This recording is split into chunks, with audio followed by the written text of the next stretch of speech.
Adrenal kalau dibagi-bagi kita lihat ada kapsulnya, kemudian ada area yang namanya korteks dan ada area yang namanya medula. Hormon ACTH, adrenokortikotropik hormon. ACTH, adrenokortiko. Artinya berarti hanya area korteks. Kan bukan adrenokortikomedulo gitu, bukan toh? Adrenokortikotropik hormon. Wes, berarti ya cuma korteks toh. Medula gak ngurus gitu ya. Medula ini nanti menghasilkan katekolamin, hormon golongan khusus tadi ya. Ingat ya, hormon golongan khusus amin. Nanti di bawah pengaruhnya sistem saraf simpatis. Tidak di bawah aturannya hipotalamus hipofisis. Jadi untuk endokrin kita fokus pada area korteks ini saja.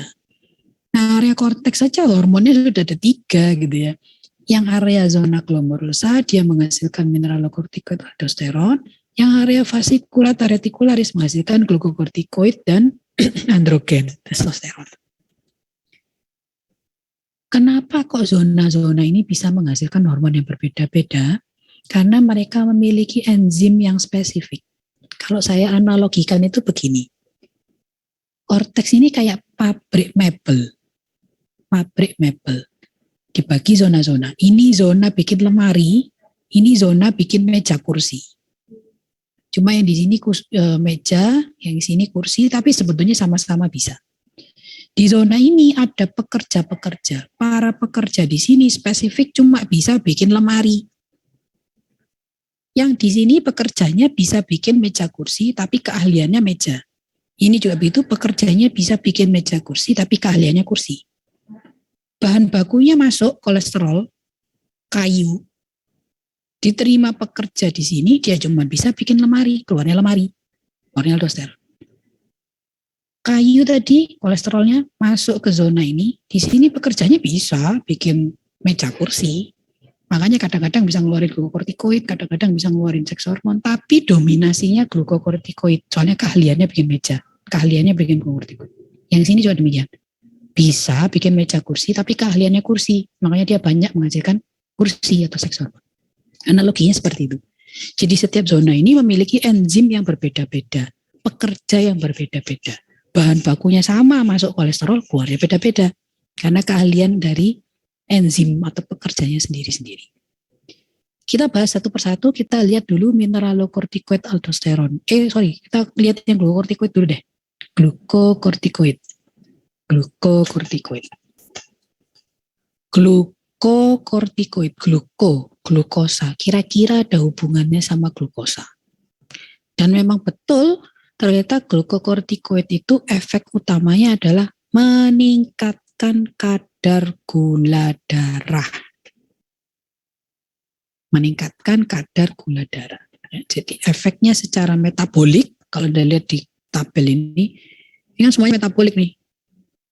1, 2, 3, 4, 5 ini semua adalah metabolik. Tapi prinsipnya adalah dia meningkatkan kadar gula darah, meningkatkan produksi glukosa baru, meningkatkan lisis protein sebagai bahan bakunya ini, meningkatkan lisis lipid untuk bahan baku yang lain, karena yang lain nggak boleh pakai glukosa dulu, saya mau meningkatkan, jangan dipakai dong, kira-kira gitu.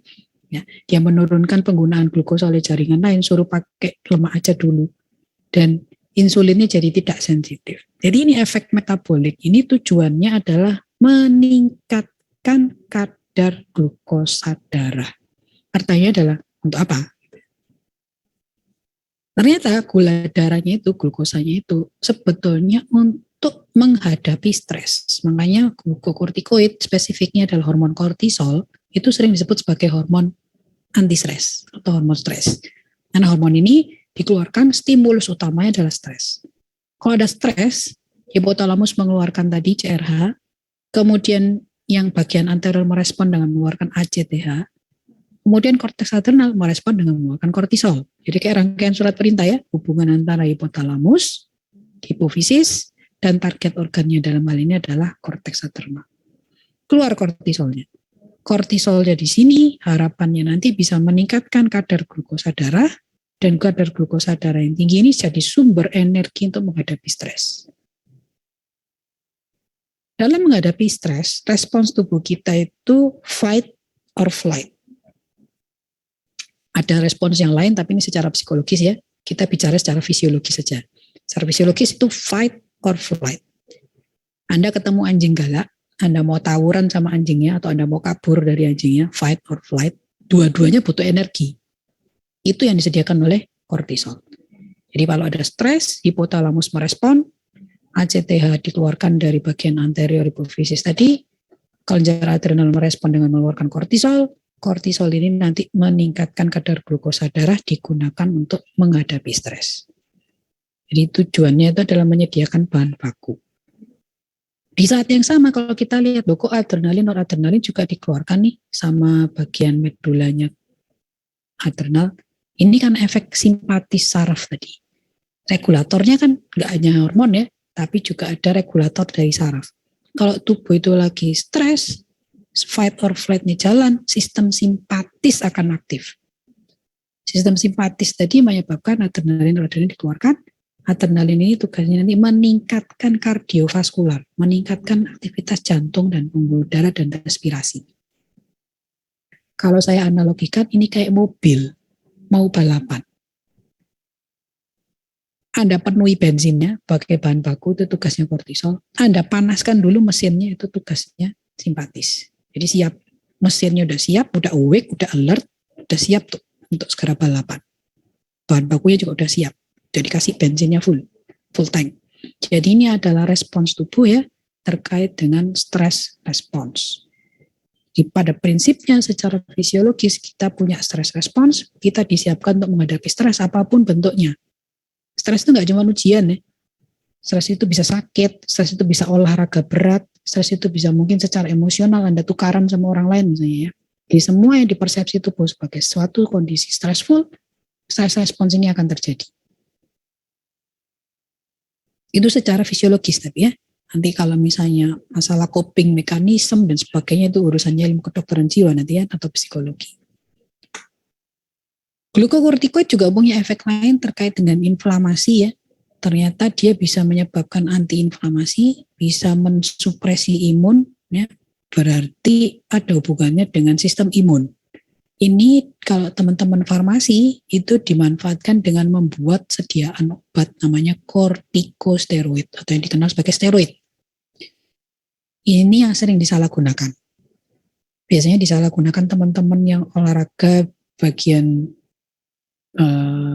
binaraga misalnya yang ingin supaya ototnya banyak, ototnya segera kuat, ototnya segera banyak besar gitu ya, memperbesar otot, suka pakai steroid karena dia punya sifat deposit protein. Tapi steroid itu punya efek banyak, nggak cuma meningkatkan glukosa dan meningkatkan protein otot, tapi juga menghambat sistem imun. Kan tidak bagus ya, apa gunanya punya otot tapi sakit-sakitan, buat apa gitu ya. Jadi hati-hati, seringkali ini disalahgunakan terutama teman-teman yang di olahraga, lupa ada efek-efek lain ya, yang dilihat cuma ototnya aja, tapi efek-efek lain ini sering tutup mata. Sering juga disalahgunakan masyarakat untuk jamu pegelinu, jamu cespleng, seger bugar itu diisi steroid.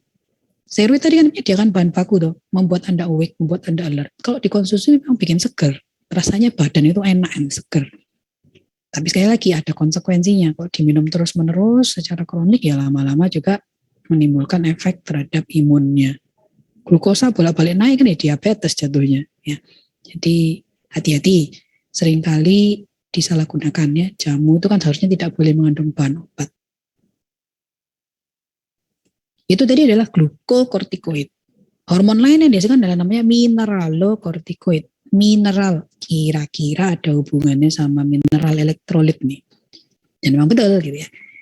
Hormon mineralokortikoid aldosteron di ginjal, Anda sudah kuliah ginjal, Anda sudah tahu ini ginjal ya, nefron, ini glomerulus, tubulus proksimal, ansa Henle, tubulus distal.